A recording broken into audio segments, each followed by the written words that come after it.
Quran. Wala So, rin merong selfie mag-ina ko. na bagong panganak, sinulungan Gusto nga niya. na natin wala. And hindi namin alam na tumutulong siya dahil that time, wala siya sa bahay dahil nga nasa labas. So nakalabas na po kami lahat and nakita na lang namin siya nasa labas ng kalsada na pumapara ng sasakyan para yung mother ko at yung mga pamangkin ko madala sa bahay ng sister namin sa Libertad.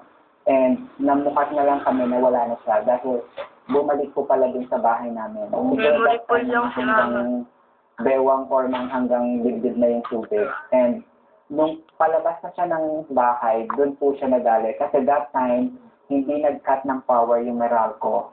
So, yung mga mabababang metro doon sa likuran namin, inabot na po yun. And yung masakit pa doon, napahawak siya sa bakal na gate.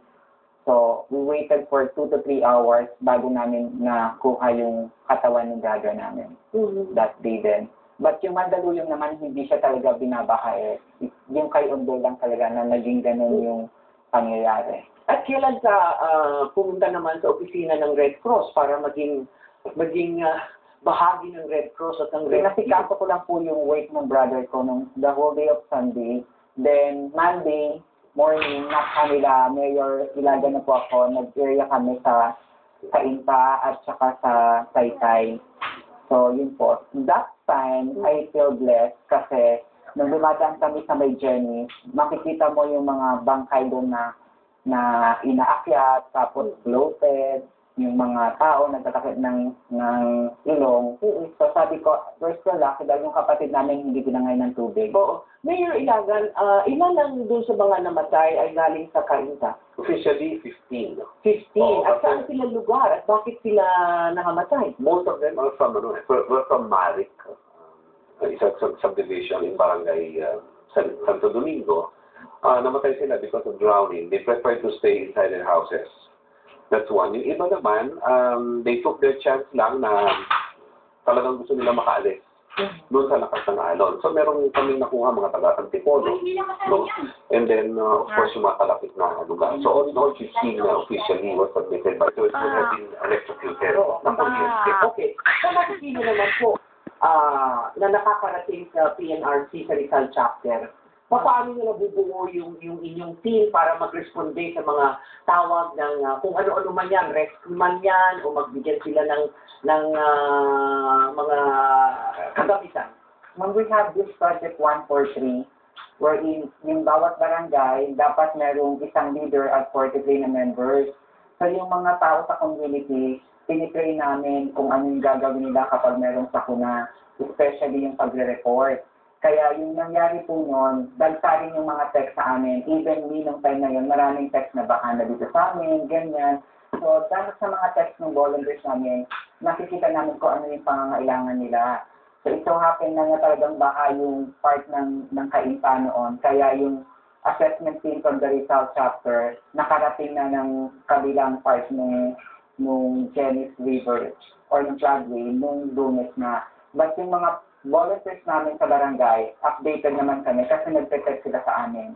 Asan yung mga tao, saan dinadalang evacuation centers, ilan yung nandoon pamilya.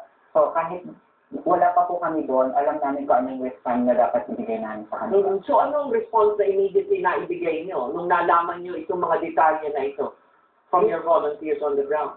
Yun pong meron na po kasi kami mga branches sa iba't ibang cities and municipalities. So we have our local offices din doon. So may mga volunteers, may assigned na staff. So meron din pong mga relief goods na available doon. Kaya yun pong mga malapit doon sa branch, natutulungan na rin po namin agad. And yung national headquarters naman po namin, nagpo-provide sila ng time na yun ng rubber boots, and yung mga volunteers namin trained on water safety. Okay, Red Cross lang ba ang unang nakapunta sa lugar niyo sa Cainta at dinala nga yung rubber boats at yung mga relief goods na kailangan na ng mga tiga-Cainta?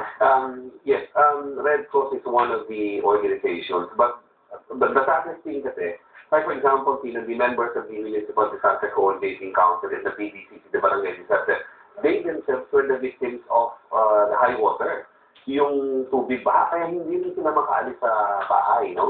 So, who are the agencies na merong equipment? Even called up the National Disaster Coordinating Council. And Gibo was kept on promising, sige, you send me Obsidian because many of my constituents were Or nag-usap na? That is as far as the local government will say, that's our property. Oo. Yung sa Red Cross, malalaki na yun, dala nila eh. Saka talagang, well, sa isang rubber bottle, makakapaglaman yata ng 8 to 10 people. So wala kayo sa kainta, yung mga balsa na ginagawa ngayon out of mga goma o yung mga, kung ano-anong mga recycled items yan, wala kayong ganun na ginawa? Wala kasi over the years, ang nangyayari doon, alam na namin to. Calculated na namin ang problema, but this time, a different problem kayo doon. So everybody was shocked and got flat-footed eh. Okay. So Marikina naman, ano nakita mo sa ginawa ng mayor at that time para mapabilis ang pagre-rescue ng mga nangyayipit kung saan-saan lugar? Mga panahon no, talagang hindi namin makontak. Walang makontak sa rescue o rescue pala. That time, kung command center, eh, lubog ng tubig. Kaya hindi sila makontak ng mga panahon niya. Kaya, i-relay lang sila sa mga ito na rescue ng dati. So, talagang, ako nang umanap ng mga tutulong. Kumakawag lang pagdahil yung